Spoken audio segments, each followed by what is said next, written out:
Tefta Radi është një nga gazetarët ikonë të radio televizionit shqiptar. Për shumë vite, ajo ka qenë pjesë e ekranit dhe me një profesionalizëm të jashtëzakonshëm dhe me zërin e saj karakteristik, na ka përcjell lajme çdo mbrëmje.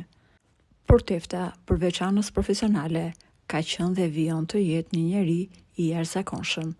Këtë fakt e ka treguar dhe vetë këngëtarja Rozana Radi, e cila pasi ka humbur nënën dhe babain, ka treguar se Tefta, nusja e xhaxhait të saj, është bërë si një nën për të.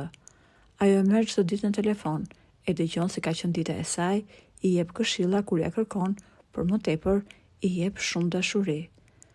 Tefta i jep shumë nga vetja, edhe pse jeta i ka marrë akoma më shumë. Gjatë një interviste, ajo shpreh se jeta e saj ka humbur kuptimin ditën që bashkëshorti i saj, Francesc Radi, u largua nga jeta. E doja shumë, tani nuk di më se të jetoj pa të. Por ajo që më dhëmb akoma më shumë është se ne pas një jave do të niseshim për në Australi. Franku aty do të merrte një shërbim më të mirë shëndetësor dhe kjo gjë më ka mbetur peng. Unë sot kam shkuar në Australi ku jetoj me familjen e djalit tim për t'i plotësuar një dëshirë Frankos.